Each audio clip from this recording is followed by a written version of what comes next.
Maaga nga po pala ako pumasok dito mga mari ko. Hello again mga mari ko, welcome ulit sa aking mini vlog. So ayan ako nga po pala ulit si Miss Inday ng Summer. Yung babaeng waray upay pero mahusay, charis. Pagkadating ko nga po pala dito mga mari sa clinic ay agad ako yung nagwalis. Medyo napaaga nga po pala yung pasok ko dyan mga mari ko. Bali mga 8:40 pa lang ay nandito na ako sa clinic. So dahil ay mag-isa nga lang ako sa bahay dahil si partner ay may pasok. Kaya ang ginawa ko ay pumasok ako na maagat para matapos ako ng gawain. Dito na lang ako mamahinga. Ay magpahinga pala. Pinasok ko na nga lang yung itatambay ko sa bahay para na may mabawas-bawasan agad yung mga gagawin ko sa umaga at maaga ako matapos. So ayan mga mari ko, bali ang pasok ko talaga dyan ay 9 at saka ang pasok nila doc ay 10. Bali ang start nga po pala ng clinic namin ay start kami ng 10 a.m. At sa mga gusto nga po palang pumunta dito sa clinic mga mari ko, start nga po pala kami ng 10 a.m. No appointment kami mga mari ko. First come first serve ha. Sa Pasay area lang po kami. Mag-PM lang po kayo sa mga nagko-comment nga po pala dyan mga ka-idol. Sa mga nagtatanong kung nagki-cleaning kami at kung pwede magpa-cleaning. Yes na yes. Punta lang po kayo sir and ma'am. At saya, bali natapos na nga po pala ako maglinis sa loob. At ito naman mga mari ko ay nagpapadilig na ako dito. Ay, nagdidilig ng aking halaman. Ganon. Shoot ka. Susang ka talaga day. So ayun mga mari ko, bali diniligan ko nga po pala yung aming halaman. Ito nga po pala ay bagong pananim. So ayun, tinanggal ko nga po pala yung mga bulok na nabubulok. At pagkatapos nga po pala magdilig ng aking halaman at ito na nga mga mari ko, bali sinunod yun na nga po pala yung pagbaldiyo dito sa aming harapan. So ayan mga mari ko, medyo maalikabok na nga ulit, kaya binaldihan natin na para mapanatili natin yung kalinisan natin sa harapan at sa ating paligid. At sabihin update ko na nga po pala dito sa table yung mga dapat na i-update. So ayan kasi nga ay panibagong araw, panibagong trabaho again. At ito na nga mga mari ko, bali nagkaroon na nga po pala kami dyan ng pasyente. Bali yung ipapagawa nga po pala dyan ni sir ay pasta. At dahil first time ni sir sa amin, bali pinag-build up ko na nga po pala agad dyan si sir. At tinanong ako ni sir kung ako daw po yung gagawa. Sabi ko po kay sir ay hindi pa ako yung gagawa, assistant lang po ako dito. Bali paparating na naman si doc. Bali antay na lang tayo ng konti habang nagpipirma ka para pagdating ni doc ay diretso salang ka na. At dumating na nga po pala dyan si Doc. Bali si Sir ay nakasalang na at dumating ito si Mother ay magpapacheck up daw po siya.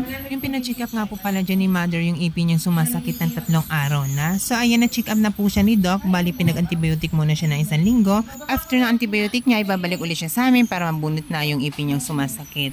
At ito na nga, bali hinatid ko na nga po pala si Mother sa baba dahil madulas yung hagdanan at naulan. Bali nasa second floor nga po pala yung dental clinic namin at nasa baba daw yung kasama niya nag-aantay.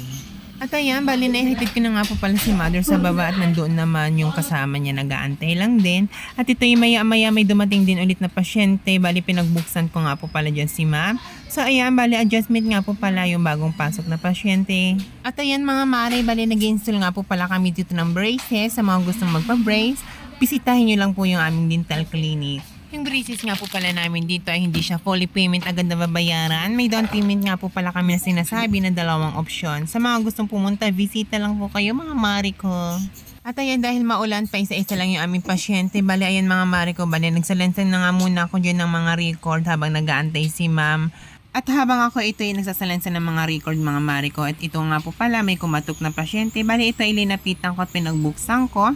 At so ayan, bali nag-encore lang nga po pala dyan si ma'am. At ito na nga mga mari ko, pagkatapos ko nga po pala dyan magsalansa ng mga record. At ito na, at pinunasan ko nga po pala itong mga lagayan ng record dahil inaalikabok na siya. Dahil maulan at matumal. So ayan, nagsipag-sipagan muna sa inyong kumari habang walang ginagawa at walang pasyente. So ayan, hindi yun nabubuhay hanggat walang ginagawa. Kailangan kang kalikutin lahat ang kailangan kalikutin. So ayan, sige lang. Habang ako ay naglinis ng lagayan ng mga record, at ito na nga po, bali natapos na nga po pala dyan si sir. At ito ay lumapit na siya para magbayad. So ayan mga mari ko, nagbayad na nga po pala dyan si sir. At sabi ko kay sir, thank you very much sir, balik po kayo. At sabi ko kay sir, na ulan, pwede po muna kayo magpatila dito. Sabi niya ay may payong naman daw siya. Sabi ko, okay po sir, ingat. At ayun na nga, bali sunod na nga po pala dyan si ma'am yung amin for adjustment. So ayan, bali pinapasok na nga po pala siya dyan ni Doc. So ayan, bali lumabas ako at nag-muni-muni sa labas. So ayan, umuulan pa din naman talaga. At natapos na nga po pala dyan si ma'am. At dito na nga si ma'am ay nagbabayad na nga po pala siya dyan. So sa mga gusto magpa-braces, bisitahin nyo lang po yung aming clinic. Thank you very much ma'am. Mag-ingat ka po. Ayan na ulan, magpayong po kayo. At nagkaroon na nga ulit kami dyan ng pasyente kahit na ulan ay may pa isa-isa pa din. So ayan mga mare ko, bali bunot nga po pala yung ipapagawa ni sir. Bali binipi ko nga po pala muna siya bago ko siya pagpermahin ng record dahil first time niya sa amin. At so ayan, bali mababa lang yung BP ni sir. Bali ito yung pinagpirma ko na siya ng record dahil first time niya. So ayan, bago siya makasalang ay ito, pinagpipirma muna namin siya dito ng record. At ayan, bali natapos na nga po pala dyan si ma'am. Bali yung pinagawa ni ma'am ay nagpa-adjust siya. Bali braces nga po pala namin siya. So ayan, sabi ko ma'am, thank you very much. More on adjustment nga po pala yung naging mga pasyente namin for today. At dahil maulan mga mare ko, so ayan, bali maputik nga po pala yung aming sahig at ito ay nagmap muna ako habang wala pang pasyente. Nagmap na nga po muna ako dyan mga mare ko para mapanatili natin na malinis yung ating clinic. At so ayan, dahil wala pang pasyente, ito na naman yung kumare nyo ay nagsisipag-sipagan na naman mga mare ko. Pinunasan ko na nga ulit dito yung mga ilalim ng upuan namin dahil medyo matagal na hindi ko nalilinisan. Kaya habang wala pang pasyente, ito ay ginagawa natin na maglinis muna. Sinusulit ko nga po pala ito habang wala pang pasyente para pag nagkaroon ulit ng pasyente, ito ay makakalimutan ko na naman linisan. At sinabay ko na nga din dito mga mare ko yung mga lagayan linisan. So ayan, ganyan na nga po pala talaga magsipag-sipagan si kumare nyo. At pagkatapos ko nga po pala dyan ay sinama ko na nga po pala ito malaki naming cabinet at lagayan ng mga gamit.